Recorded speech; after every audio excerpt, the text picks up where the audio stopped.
बीवियां थीं।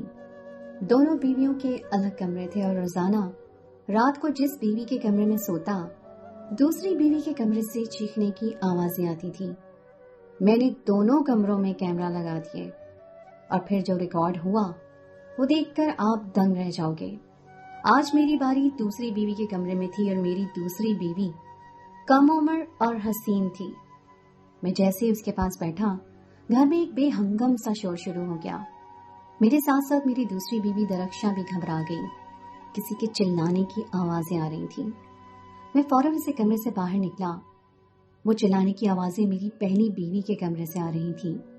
मैं तेज तेज कदम उठाता अपनी पहली बीवी के कमरे के पास गया, लेकिन जैसे ही मैंने लॉक घुमाया, कमरा लॉक था। मुझे मजीद हैबत होने लगी थी। जिस किस्म की आवाजें मुझे आ रही थी, मेरा दिल था कि माही बेआब की तरह मचल रहा हो। पता नहीं मेरी बीवी को क्या हुआ था। मैंने दरवाजे को जोर जोर से धड़धड़ाया। कुछ देर बाद मेरी बीवी ने दरवाजा खोला। वो डरी सहमी सी मेरे सामने खड़ी थी। मुझे देखते ही सारों कतार रोने लगी। उसकी ऐसी हालत देखकर मैं भी परेशान हो गया था। काफी देर बाद वो संभली तो उसने बताया कि उसे कमरे में किसी की मौजूदगी का एहसास हुआ था, ऐसे जैसे कोई उसके साथ बिस्तर पर मौजूद हो। उसकी बात सुनकर मैं हक्का बक्का रह गया था। मुझे लगा शायद वो नींद में है या फिर उसने कोई डरावना ख्वाब देख लिया है। फिर ये सिलसिला चल निकला। हर रात ही ऐसा होने लगा कि मैं जिस बीवी के कमरे में होता, दूसरी बीवी के कमरे से चीखों का सिलसिला शुरू हो जाता। मेरी ये कहानी सुनकर आपके रोंगटे खड़े हो जाएंगे, क्योंकि मेरी बीवियों की चीखने की असल वजह मेरा नाम अख्तर है और मेरी जिंदगी में एक नहीं बल्कि दो बीवियां हैं।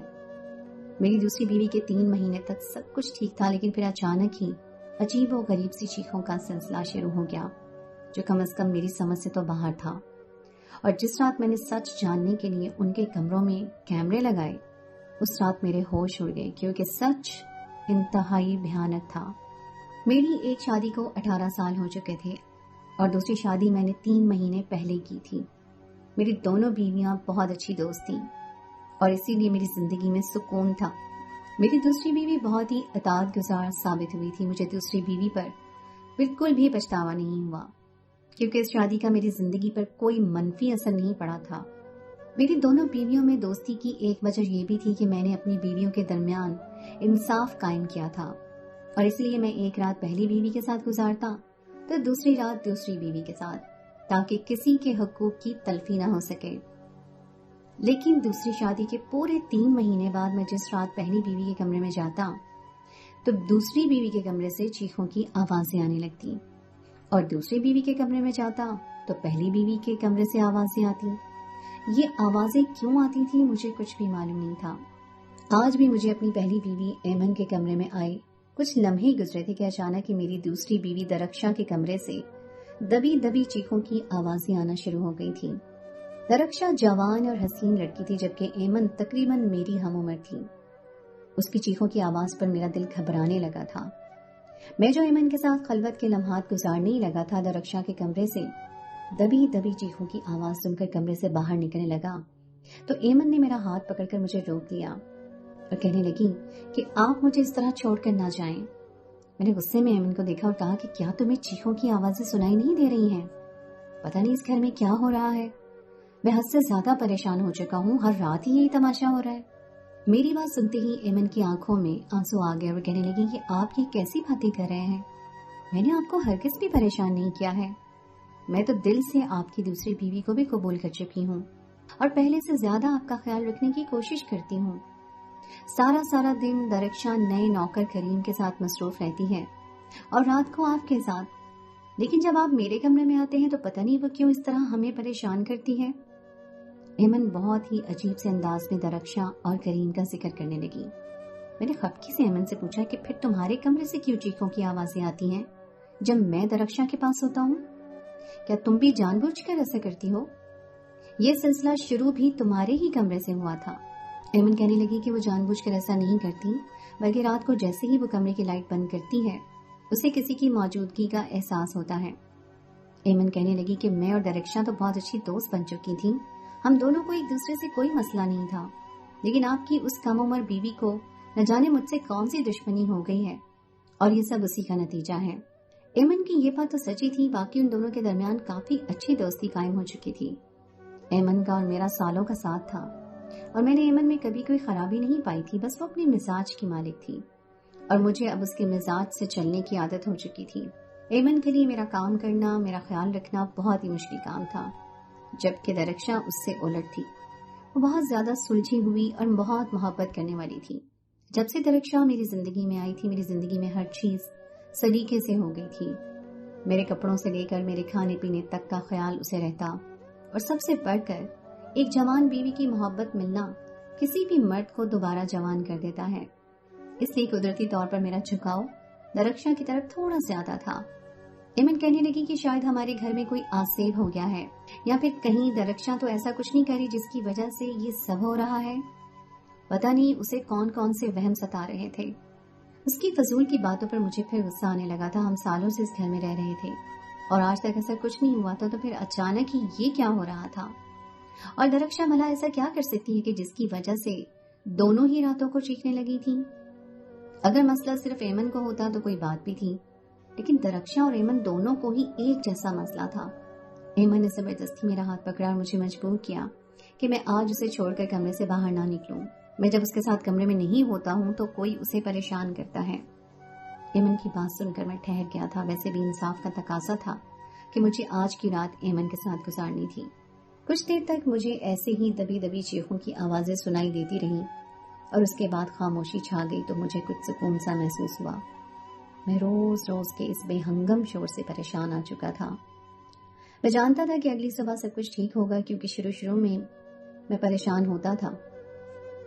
ایمن کو چھوڑ کر درخشاں کی طرف بھاگتا تو درخشاں کو چھوڑ کر ایمن کی طرف، لیکن میرے جاتے ہی ساری چیخوں کا سلسلہ ختم ہو جاتا اور دونوں ایک ہی بات کرتی تھی کہ انہیں کسی کی موجودگی کا احساس ہوتا ہے، جبکہ گھر میں ہمارے سوا اور کوئی تھا ہی نہیں۔ نوکر رات ہوتے ہی سیمن کارٹن میں چلے جاتے اور میرے اور ایمن کے دونوں بیٹے اپنے کمرے میں سو جاتے۔ اگر میری دونوں بیویوں میں سے کسی ایک کو تکلیف ہوتی تو میں سمجھتا کہ شاید یہ آپسی حسد اور رقابت کا نتیجہ ہے، لیکن وہ دونوں ہی پریشان تھی، اور پھر میں نے بھی کبھی ان کے درمیان حسد اور رقابت جیسی کوئی چیز نہیں دیکھی تھی۔ آہستہ آہستہ مجھے احساس ہوا کہ یہ سب اس وقت سے ہو رہا ہے جب سے ہمارا نیا ملازم کریم گھر میں آیا ہے۔ میری دوسری بیوی درخشاں کریم سے بہت زیادہ قریب ہو چکی تھی۔ میں نے خود اسے کئی دفعہ کریم کے ساتھ تنہائی میں باتیں کرتے دیکھا تھا۔ درخشاں کو کہیں باہر جانا ہوتا یا اپنے میکے بھی تو وہ کریم کو ہی اپنے ساتھ لے کر جاتی، اور میں اس کو جتنی دیر باہر جانے کی اجازت دیتا وہ اس سے پہلے ہی لوٹ کر واپس آ جاتی۔ اسے میری ہر چھوٹی سی چھوٹی چیز کا خیال رہتا، اور اکثر تو میرے کام سے لوٹنے کے وقت وہ مجھے دروازے کے آس پاس ہی نظر آتی۔ میرے پوچھنے پر کہتی کہ وہ میرے انتظار میں کھڑی تھی۔ ایمن کے منہ سے میں نے کئی دفعہ یہ بات سنی تھی کہ درخشاں سارا وقت کریم کے ساتھ رہتی ہے اور گھر کے اندر زیادہ وقت وہ باہر پورچ میں گزارتی ہے، کیونکہ کریم فارغ وقت میں باہر ہی موجود ہوتا ہے۔ پہلے تو مجھے لگا تھا کہ شاید ایمن ایسی ہی کوئی بات کہہ رہی ہے، لیکن آہستہ آہستہ مجھے بھی ایسا لگنے لگا کہ واقعی درخشاں کے کھڑے ہونے کا مقصد کچھ اور تھا۔ کریم اور درخشاں کی عمر ایک برابر تھی۔ درخشاں حسین اور جوان تھی، کریم بھی ایک پٹھان خوبصورت لڑکا تھا، اور میں اس کے آگے ایک عمر رسیدہ شخص، اور یہی بات اب مجھے پریشان کر رہی تھی۔ اور پھر ایک رات کچھ عجیب سی بات ہوئی۔ میں ایمن کے ساتھ اس کے کمرے میں تھا کہ جب درخشاں کے کمرے سے چیخوں کی آوازیں آنے لگیں۔ میں پریشان ہو کر اس کے کمرے کی طرف بھاگا تو مجھے اس کے کمرے کے باہر دروازے پر کریم نظر آیا تھا۔ میں نے کریم کو گریبان سے پکڑ لیا اور پوچھا کہ رات کے اس پہر وہ یہاں کیا کر رہا ہے، جبکہ اسے تو سرونٹ کوارٹر میں ہونا چاہیے۔ وہ کہنے لگا کہ وہ کسی کام سے واپس بنگلے میں آیا تھا اور اب کوارٹر میں جانے ہی لگا تھا کہ اسے کمرے سے چیخوں کی آواز آئی تو وہ یہاں چلا آیا۔ مجھے یہ اتفاق ہضم نہیں ہو رہا تھا۔ میری نظر میں کریم مشکوک ہو چکا تھا۔ پتہ نہیں اس کے اور درخشاں کے درمیان کیا چل رہا تھا۔ میں نے کمرے کا دروازہ کھولا تو درخشاں بھاگتی ہوئی میرے گلے سے آ کر لگ گئی۔ وہ پوری طرح کانپ رہی تھی۔ روتے ہوئے مجھ سے کہنے لگی کہ اختر آپ مجھے چھوڑ کر نہ جائیے گا، میں اکیلی رات نہیں گزار سکتی ہوں۔ مجھے ایسا محسوس ہوتا ہے جیسے میرے کمرے میں کوئی موجود ہو۔ میں نے درخشاں کو تسلی دی کہ گھر میں ہمارے علاوہ اور کوئی نہیں ہے۔ درخشاں میرے سینے سے لگی اب بھی دھیرے دھیرے لرز رہی تھی۔ یہ سن کر ایمن کے چہرے کا رنگ بدل گیا اور وہ اچانک غصے میں کہنے لگی کہ تم خود تو کریم کو ہر وقت اپنے ساتھ لگائے رکھتی ہو، اور رات کے اس پہر بھی وہ تمہارے کمرے کے دروازے کے باہر موجود تھا۔ यकीनन तुम्हारे और इसके दरमियान कुछ चल रहा है जिसे छुपाने के लिए तुम ये सारा ड्रामा कर रही हो, या फिर तुम अख्तर को मेरे पास आने ही नहीं देना चाहती। एमन की बात सुनकर मैं चौंक उठा। वो दरक्षा के बारे में ये क्या कह रही थी? वो कहने लगी कि मैंने आज तक आपको कुछ भी इसलिए नहीं बताया कि कहीं आपको ऐसा न लगे कि मैं आपकी दूसरी शादी से हसद कर रही हूँ, लेकिन आज जब आपने करीम को यहाँ देख ही लिया है तो मैं आपको बताना चाहती हूँ कि आपकी बीवी के करीम के साथ कुछ अच्छे ताल्लुकात नहीं हैं। आपकी बीवी खुद तो बहुत ही नेक और इताअत गुजार साबित करना चाहती है, लेकिन सच तो यह है कि वो जवान और खूबसूरत है और वो आप जैसे शख्स के साथ गुजारा नहीं करना चाहती, लेकिन खुलकर ये बात कह भी नहीं सकती और इसीलिए इस घर का माहौल खराब कर रही है। और मुझसे भी उसे हसद हो गया है, इसलिए मुझे भी चैन से नहीं जीने दे रही। मुझे यकीन है कि यही रात में किसी को मेरे कमरे में भेज देती है। एमन की बातें सुनकर मैं शॉक्ड हो गया था। मैंने एमन से कहा कि कुछ तो सोच समझ कर बात करो, जो मुंह में आ रहा है कहती ही चली जा रही हूँ। दरक्षा खुद भी हक्का बक्का रह गई थी। वो फौरन अपने हक में सफाई देने लगी कि उसे नहीं मालूम करीम यहाँ क्यों खड़ा था। मुझे समझ नहीं आ रहा था कि असल मसला है क्या। मेरा दिल भी एमन की जानिब से मैला होने लगा था। एमन और मेरा तो सालों का साथ था और मैं उस पर आंखें बंद करके भरोसा करता था। मैंने बिना सोचे समझे ही अगले दिन करीम को नौकरी से फारिग कर दिया। वैसे भी उसका जवान वजूद मुझे दरक्षा के आसपास बर्दाश्त नहीं हो रहा था। मुझे डर था कि कहीं दरक्षा मुझे छोड़कर किसी दूसरी तरफ न चली जाए। मैंने आज तक दरक्षा में कोई बुराई तो नहीं देखी थी, लेकिन करीम के नाम पर मेरे दिल में वसवसे आ रहे थे। शादी से पहले मैं दरक्षा को पूरी तरह जानता भी नहीं था, क्योंकि मेरी और दरक्षा की शादी बिल्कुल हादसाती तौर पर हुई थी। मैं इस शादी के लिए ज़हनी तौर पर तैयार नहीं था, बल्कि मैं तो अपने दोस्त की बहन की शादी में गया था। लेकिन ऐन मौके पर बारातियों ने कुछ ऐसा झगड़ा डाला कि शादी न हो सकी और बारात वापस लौट गई। एक लड़की की बारात दरवाजे से लौट जाना बहुत ही बड़ी बात थी। दरक्षा के माँ बाप बहुत ज्यादा परेशान हो गए थे और आंसू बहा रहे थे। मैं उन्हें तसल्ली देने लगा। दरक्षा के खानदान वाले दरक्षा को ही बदकिरदार और बुरा भला कह रहे थे, और जब मैंने उन्हें रोकने की कोशिश की तो उसकी फुप्पो कहने लगी कि अगर लड़की इतनी ही अच्छी है तो तुम क्यों निकाह नहीं कर लेते। मुझे लगा कि शायद वो अपने होशो हवास में नहीं है, लेकिन उनकी बात सुनकर दरक्षा की अम्मा मेरे पैरों में बैठ गई और कहने लगी, बेटा, मेरी बेटी को अब कोई नहीं ब्याह कर ले जाएगा, तू ही हम पर रहम खा ले। मैंने उन्हें बहुत समझाना चाहा कि मैं एक शादीशुदा इंसान हूँ, लेकिन उनकी अपनी ही मजबूरियां और परेशानियां थी। मैंने एक नजर अपने दोस्त के चेहरे पर डाली, जो कई सालों से मेहनत करके अपनी बहन की शादी के लिए पैसे जोड़ रहा था, और शादी वाले दिन जो कुछ हुआ था वो मेरी आंखों के सामने था। इसलिए मैंने रजामंदी दे दी और थोड़ी ही देर में मेरा और दरक्षा का निकाह पढ़ा दिया गया। मैं जो अपने दोस्त की बहन की शादी में गया था, वापसी पर उसकी बहन को दुल्हन बनाकर अपने साथ घर ले आया था। एमन मेरे साथ खड़ी दुल्हन को देखकर हक दक रह गई थी, और जब उसे पता चला कि मेरी दूसरी शादी हो गई है तो कुछ दिनों तक तो उसने मेरी शक्ल भी न देखी। और फिर जब मैंने उसे सारे हालात बताए तो उसने दरक्षा को कबूल कर लिया। एमन और दरक्षा के दरमियान कभी कभी छोटी मोटी बात को लेकर बहस हो जाती, लेकिन ऐसा कुछ नहीं हुआ था जिससे मुझे परेशानी होती। लेकिन पूरे 3 महीने बाद मेरी जिंदगी में तूफान जैसे आ गया। हर रात ही मेरे लिए मुसीबत की तरह थी।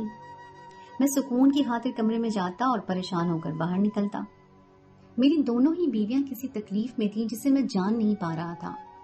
एमन तो वाज़ेह लफ्जों में यही कहती कि उसे अपने कमरे में किसी की मौजूदगी का एहसास होता है, जबकि दरक्षा तो ठीक तरह से मुझे समझा भी नहीं पाती थी कि उसकी चीखों की वजह क्या है। और आज पहली बार एमन ने खुलकर दरक्षा के साथ करीम का नाम ले लिया था, और काफी दिनों से मैं भी इस बात को महसूस कर रहा था कि उसके करीबी ताल्लुकात बन चुके हैं। एमन कहने लगी कि सारा वक्त ऐसे ही तो दरवाजे के इर्द गिर्द नजर नहीं आती, करीम की कशिश ही उसे खींचकर वहां तक ले जाती है। मुझे एमन की बातों पे एतबार तो नहीं हुआ था, लेकिन मैंने अपनी तसल्ली की खातिर करीम को निकाल कर दूसरा नौकर रख दिया था, जो उम्र में दरक्षा से काफी बड़ा था। लेकिन दूसरा नौकर रखने के बावजूद भी यह मसला खत्म नहीं हुआ था। मुझे दरक्षा के पास बैठे ज्यादा देर नहीं हुई थी कि एमन के कमरे से चीखों का सिलसिला शुरू हो चुका था। मैं जैसे ही एमन के पास जाने के लिए खड़ा हुआ तो दरक्षा ने मुझे रोकने की कोशिश की। वो कहने लगी कि अब तो आप एमन के कहने पर करीम को भी निकाल चुके हैं, फिर रात के इस पहर मुझे छोड़कर क्यों जा रहे हैं। मैंने दरक्षा से कहा कि मैं देखना चाहता हूँ कि करीम के चले जाने के बाद भी उसे क्या परेशानी है। اور درخشاں کہنے لگی کہ آپ اس سے کوئی بھی سوال پوچھیں گے تو وہ میرے خلاف زہر ہی بولے گی. پتہ نہیں ایمن کو مجھ سے کیا مسئلہ ہو گیا ہے. مجھے اس کی بات ٹھیک ہی لگی تھی، اس لیے میں نے سب جاننے کا ایک نیا راستہ نکال لیا. میں نے اگلی صبح اپنی دونوں بیویوں کو ناشتے کے ٹیبل پر بٹھایا اور ان سے کہا کہ ان دونوں کو ایک ساتھ ڈنر پہ لے جانا چاہتا ہوں. میری بات سن کر وہ دونوں بہت خوش ہوئی کیونکہ وہ دونوں بیک وقت میں میرے ساتھ نہیں جانا چاہتی تھی. میرے اصرار پر درخشاں تو راضی ہو گئی، لیکن ایمن کے چہرے کا رنگ اتر گیا. وہ کہنے لگی کہ پہلے ہی اس کی وجہ سے میری زندگی مشکل ہو گئی ہے اور اب آپ ڈنر پر بھی ہم دونوں کو ساتھ ہی لے جانا چاہتے ہیں. ایمن ایسی ہی تھی جو کہتی اس کی ضد باندھ دیتی اور اسے اس کے پیچھے ہٹانا بہت مشکل تھا، اور اسی لیے میں نے بہت محبت اور منت بھرے لہجے میں سے کہا کہ میں ان دونوں کو ایک ساتھ ہی ڈنر پہ لے جانا چاہتا ہوں اور شاپنگ بھی کروانا چاہتا ہوں. میں جانتا تھا کہ شاپنگ کے نام پر وہ مان جائے گی.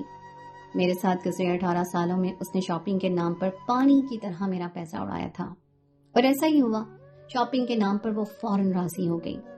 میں دراصل ان دونوں کو زیادہ دیر تک گھر سے دور اسی لیے رکھنا چاہتا تھا کیونکہ مجھے گھر میں کیمرہ لگانے تھے اور اس کے لیے میں ایک اچھی کمپنی سے بات کر چکا تھا.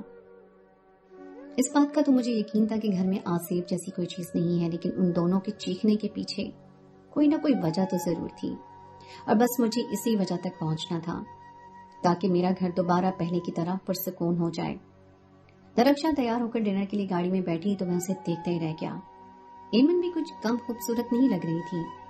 میں نے دونوں ہی بیویوں کو پیچھے بٹھا دیا تھا تاکہ ان میں کوئی جھگڑا نہ ہو.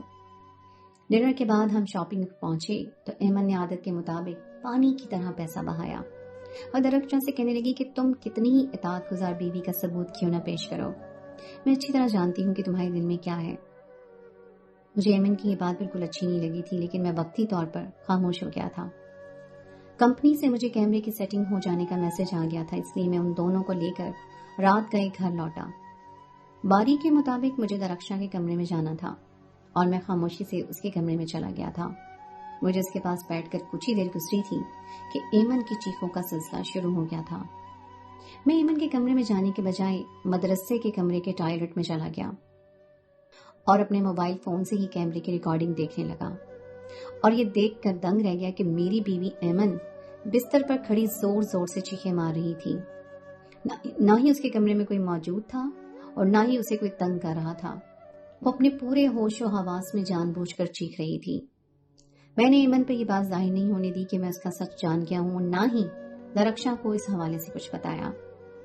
مجھے اگلی رات درخشاں کا سچ بھی دیکھنا تھا، اور پھر اگلی رات میں نے ایک ایسا منظر ریکارڈنگ میں دیکھا جسے دیکھ کر میرے ہوش اڑ گئے. درخشاں سونے کے لیے بستر پر لیٹی تھی اور کچھ ہی وقت گزرا تھا جب اس کے بیڈ کے نیچے سے کوئی نکلا تھا جس نے اس کے بالوں میں ہاتھ پھیرا تھا. درخشاں ایک دم ہی زور سے چیخ اٹھی تھی اور شاید وہ سو چکی تھی، اور اس حرکت پر وہ چونک کر اٹھی تھی. اندھیرے میں بستر کے نیچے سے نکلنے والا وجود پوری طرح تو نظر نہیں آ رہا تھا، لیکن جتنا مجھے نظر آیا تھا میرے لیے یہ جاننا کچھ مشکل نہیں تھا کہ وہ کوئی اور نہیں بلکہ میرا 16 سال کا جوان بیٹا تھا. میں دونوں ریکارڈنگ دیکھ چکا تھا، اس لیے حقیقت جاننے میں مجھے زیادہ دیر نہیں لگی کہ یہ سب میری بیوی ایمن کا کیا دھرا ہے، اور میں اس پہ شک نہ کروں اسی لیے وہ جان بوجھ کر چیخیں مارتی ہے. اگلی صبح ناشتے کی ٹیبل پر میں نے دونوں راتوں کی ریکارڈنگ اپنی دونوں بیویوں کے سامنے چلائی تو ایمن کے چہرے کا رنگ بدل گیا، اور پھر اس نے خود ہی سچائی کا اعتراف کر لیا کہ وہ دل سے میری دوسری بیوی کو قبول نہیں کر پائی تھی، لیکن پھر بھی میری خاطر اس نے اس رشتے کو قبول کر لیا تھا. لیکن شادی کے 3 مہینوں میں ہی جب میری دوسری بیوی نے اپنی محبت اور فرما برداری سے میرا دل جیت لیا اور میں خود بخود اس کی طرف جھکنے لگا تو یہ بات ایمن سے برداشت نہیں ہوئی، اور اس نے درخشاں کو میری زندگی سے نکالنے کے لیے یہ کھیل کھیلا. اس نے کریم کو اس بات کے پیسے دیے کہ وہ درخشاں کے ارد گرد رہے اور رات کے وقت اس کے کمرے میں جا کر اسے پریشان کرے، اور جان بوجھ کر ہی ایمن نے میرے کانوں میں درخشاں اور کریم کے خلاف زہر کھولا. اور جب میں نے کریم کو نوکری سے نکال دیا تو اس نے اپنے اس گندے کام کے لیے ہمارے معصوم بیٹے کا استعمال کیا. میرا بیٹا 16 سال کا ضرور تھا، لیکن فطرتاً وہ ایک معصوم بچہ تھا جسے میری بیوی ایک غلط سبق سکھا رہی تھی. میرا بیٹا جوان ہو رہا تھا، لیکن وہ اپنی ماں کی باتوں میں آ کر اپنی دوسری ماں کے ساتھ ایسی حرکت کر رہا تھا. میں نے افسوس سے ایمن سے کہا کہ میں سالوں سے تمہاری نافرمانی اور پھوہڑ پن برداشت کر رہا ہوں کیونکہ تم میری عزت ہو، लेकिन मैं ये नहीं जानता था कि तुम मेरी दूसरी बीवी से हसद में इतनी आगे निकल जाओगी कि सही और गलत की तमीज भूल जाओगी। पहले तुम सिर्फ मेरी नाफरमान बीवी थी, लेकिन अब तुम एक बुरी माँ भी बन चुकी हो, और इसलिए मैं तुम्हें मजीद अपनी जिंदगी में बर्दाश्त नहीं करना चाहता। मैंने ऐमन को अपने घर से बेदखल कर दिया था। मैंने भले ही दरख्शां से मजबूरी में रिश्ता बनाया था, लेकिन उसने अपनी मोहब्बत से मेरा दिल जीत लिया था। उसकी अताअत गुजारी मेरी और ऐमन की 18 साल रफाकत पर भारी पड़ी थी। मैंने ऐमन के हक में कोई मुस्तकिल फैसला नहीं किया है, लेकिन मुझे लगता है कि मैं मजीद उसे अपने साथ नहीं रख सकता। जो मेरी जिंदगी से दूसरी बीवी को निकालने के लिए इतना बड़ा ड्रामा रचा सकती है, वो मेरे साथ कुछ भी कर सकती है। आप लोग ही मुझे मशवरा दीजिए कि मुझे ऐमन के साथ क्या सलूक करना चाहिए। क्या जो कुछ उसने किया उस पर कोई माफी बनती है, या फिर वो सजा की मुस्तहिक है?